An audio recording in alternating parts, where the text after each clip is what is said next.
Dear students, BCA fourth semester के system analysis and design के इस लेक्चर में आज हम बात करेंगे इनपुट डिज़ाइन के बारे में। कल का जो टॉपिक था हमारा इनपुट आउटपुट डिज़ाइन, उसी को आज आगे बढ़ाएंगे। कल हमने जो पढ़ा था इनपुट डिज़ाइन के बारे में, आज हम पढ़ेंगे आउटपुट डिज़ाइन के बारे में। कल हमने देखा था इनपुट डिज़ाइन क्या होता है और क्या इसके ऑब्जेक्टिव हैं, इसके बारे में हमने जाना था।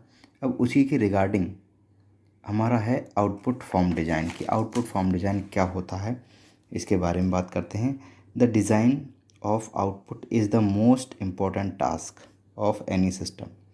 ठीक है, आउटपुट को डिज़ाइन करना किसी भी सिस्टम के लिए बहुत ही इम्पोर्टेंट टास्क है, बहुत ही इम्पोर्टेंट वर्क है। ड्यूरिंग आउटपुट डिज़ाइन, ठीक है, इनका कहने का मतलब है कि आउटपुट डिज़ाइन इम्पोर्टेंट टास्क है बहुत ज़्यादा किसी भी सिस्टम के लिए। और जब हम इनपुट आउटपुट डिज़ाइन करते हैं, during output design developer identify the type of outputs needed and consider the necessary output controls and prototypes report layout. जब भी आउटपुट डिज़ाइन किया जाता है, जो डेवलपर हैं आउटपुट डिज़ाइन करने वाले, वो क्या करते हैं, ये आइडेंटिफाई करते हैं कि हमें किस प्रकार का, किस टाइप का आउटपुट की ज़रूरत है, और कंसीडर करते हैं जो भी नेसेसरी आउटपुट कंट्रोल या प्रोटोटाइप या रिपोर्ट लेआउट हैं उनके बारे में। प्रोटोटाइप, रिपोर्ट लेआउट और कंट्रोल के बारे में इसलिए वो कंसीडर करते हैं कि जिस टाइप का आउटपुट हमें चाहिए या सिस्टम को चाहिए वो उसे प्रोवाइड करा सकें। ठीक है, तो ये काम होता है डेवलपर का, यानी कि जो सिस्टम को डेवलप कर रहा है या आउटपुट डिज़ाइन को डेवलप कर रहा है। अब बात करते हैं objective of output design. Output design के ऑब्जेक्टिव क्या हैं? तो the objectives of output design are, जो ऑब्जेक्टिव हैं वो आउटपुट डिज़ाइन के इस प्रकार हैं। पहला है, first is to develop output design that serves the intended purpose of eliminates the production of unwanted outputs. पहला जो ऑब्जेक्टिव है वो ये डेवलप करना, आउटपुट डिज़ाइन डेवलप करना जिससे कि सर्व द इंटेंडेड पर्पज, मतलब जो इंटेंडेड पर्पज है, मतलब जिस पर्पज के लिए हमने सिस्टम तैयार किया है या जिस पर्पज के लिए हम आउटपुट डिज़ाइन कर रहे हैं, वो इंटेंडेड पर्पज जो हमारा है उसे सर्व किया जा सके। And eliminates the production of unwanted outputs, और जो अनवांटेड आउटपुट है उसके प्रोडक्शन को एलिमिनेट करें, यानी कि अनवांटेड आउटपुट जो हम नहीं चाहते हैं वैसा आउटपुट हमारा प्रोड्यूस ना हो।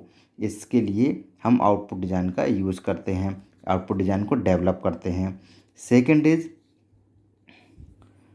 To develop the output design that meets the end user requirement. सबसे मोस्ट इम्पॉर्टेंट ये टर्म है कि जब भी हम आउटपुट डिज़ाइन तैयार करें या जब हम आउटपुट डिज़ाइन तैयार करते हैं तो that meet the end user requirement, ये ध्यान में रख कर करते हैं कि जो आउटपुट हमारा आए वो हमारे यूज़र की रिक्वायरमेंट, एंड यूज़र मतलब जो इसे सिस्टम को यूज़ करेगा वो, जो ठीक है, जो यूज़र है वो हमारे इसकी जो रिक्वायरमेंट है, एंड यूज़र की जो रिक्वायरमेंट है वो फुलफ़िल हो सके या वो उसे अचीव कर सके, मतलब जैसी वो चाह रहा है रिक्वायरमेंट जो उसकी हैं वो उस सिस्टम के द्वारा, उस आउटपुट डिज़ाइन के द्वारा उसे मिल सकें। Then next is to deliver the appropriate quantity of output. Output की पर्याप्त मात्रा होनी चाहिए, मतलब एप्रोप्रिएट क्वांटिटी ऑफ आउटपुट, मतलब आउटपुट जितनी क्वांटिटी में ज़रूरत है, जितनी मात्रा में हमें आउटपुट की ज़रूरत है वो आउटपुट हमारा होना चाहिए। जैसे मान लीजिए कोई हम मैन्युफैक्चरिंग कंपनी के सिस्टम की बात कर लेते हैं, तो उसमें मान लीजिए कोई प्रोडक्ट है हमें, और जितनी हमें प्रोडक्ट की आवश्यकता है उतना प्रोडक्ट हमारा आउटपुट के रूप में प्रोड्यूस होना चाहिए। अगर कम हुआ या ज़्यादा हुआ तब भी कम हुआ तो दिक्कत है, डिमांड पूरी नहीं हो पाएगी, और ज़्यादा हुआ तो लॉस है वो। ठीक है, तो जो इनका कहने का मतलब है to deliver the appropriate quantity of output, यानी आउटपुट की अप्रोप्रिएट क्वांटिटी को डिलीवर करने के लिए हम आउटपुट डिज़ाइन का यूज़ करते हैं। Then to form the output in appropriate format and direct it to the right person. इनका कहने का मतलब जो आउटपुट डिज़ाइन है वो उसका जो फॉर्म है वो एप्रोप्रिएट फॉर्मेट में डिज़ाइन होना चाहिए। जो उस एप्रोप्रिएट मतलब जो उसका फॉर्मेट है, ठीक है, उसमें वो डिज़ाइन होना चाहिए। And direct it to the right person, और जो ये फॉर्म डायरेक्ट कर रहा है यानी फॉर्म बना रहा है वो एक राइट पर्सन होना चाहिए, सही इंसान होना चाहिए जो उसे अच्छी तरीके से डायरेक्ट कर सके। ठीक है, then next is to make the output available on time for making good decisions. यानी कि आउटपुट को ऐसा बनाएं कि वो टाइम पर अवेलेबल रहे, किसके लिए, जिससे कि अच्छी डिसीजन मेकिंग हो सकें। यानी कि आउटपुट के आधार पर हम अपने सिस्टम के रिगार्डिंग या अपने बिजनेस के रिगार्डिंग या ऑर्गेनाइजेशन के रिगार्डिंग अच्छे डिसीजंस ले सकें। ठीक है, तो ये था ऑब्जेक्टिव ऑफ आउटपुट, मतलब कौन कौन से उद्देश्य हैं जिनके लिए हम आउटपुट डिज़ाइन को यूज़ करते हैं। अभी मैंने वो आपको डिस्क्राइब किए थे। अब हम बात करेंगे वेरियस टाइप ऑफ आउटपुट के जो टाइप होते हैं उसके बारे में। मैं समझता हूँ ये ऑब्जेक्टिव आपको क्लियर हो गए होंगे। ठीक है, बाद में मैं एक समरी के तौर पे आपको बता दूंगा, अभी आगे की बात करते हैं। That is various type of outputs. There are various type of outputs. कुछ वेरियस टाइप के आउटपुट्स हैं, तो उसमें जो पहला आउटपुट है वो है एक्सटर्नल आउटपुट्स।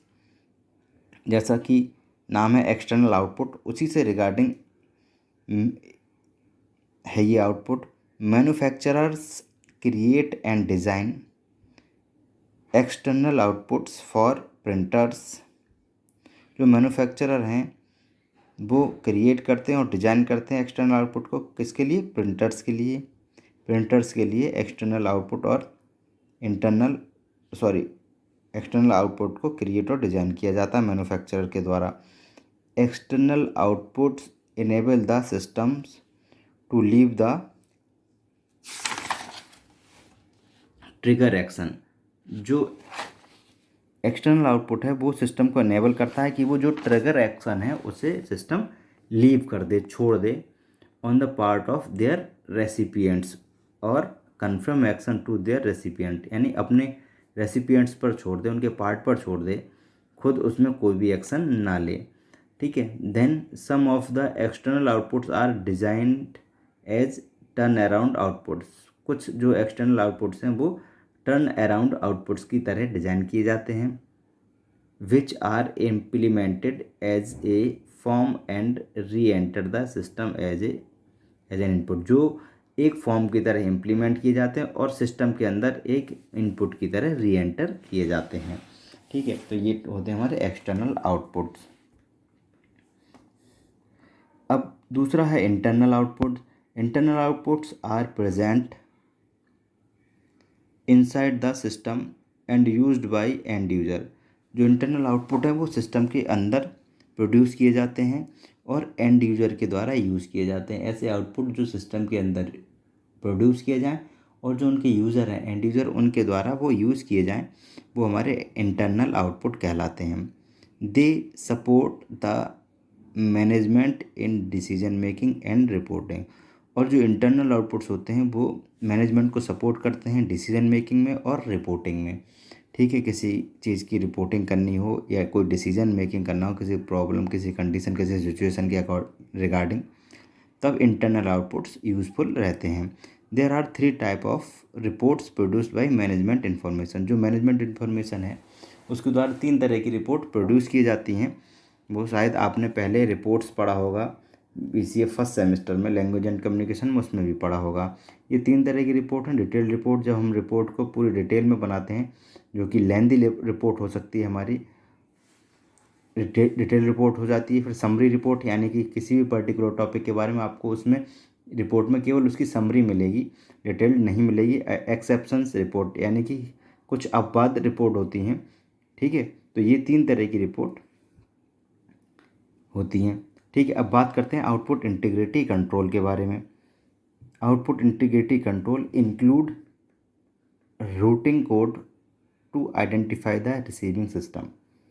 रिसीविंग सिस्टम के रूटिंग कोड को आइडेंटिफाई करने के लिए आउटपुट इंटीग्रिटी कंट्रोल यूज होता है, या आउटपुट इंटीग्रिटी कंट्रोल जो है रूटिंग कोड को इंक्लूड करता है जिससे कि रिसीविंग सर्विस सिस्टम जो है उसे आइडेंटिफाई किया जा सके, and verification message to confirm successful recipients, और जो भी रेसिपिएंट्स हैं उनके लिए वेरिफिकेशन मैसेज इसके द्वारा दिया जाता है। That are handled by network protocol, जो कि नेटवर्क प्रोटोकॉल, ये कुछ नेटवर्क की बात है, ठीक है।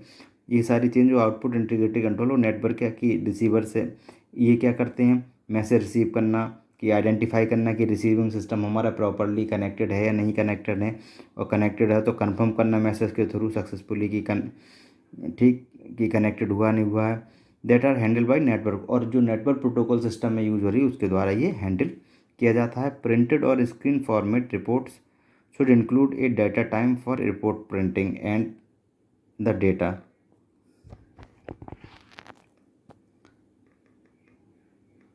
ठीक है, तो जो रिपोर्ट और स्क्रीन फॉर्मेट होते हैं वो भी इसमें देखे जाते हैं, टाइम और रिपोर्ट के अकॉर्डिंग किस तरीके से डेटा हमारा प्रिंट हो रहा है।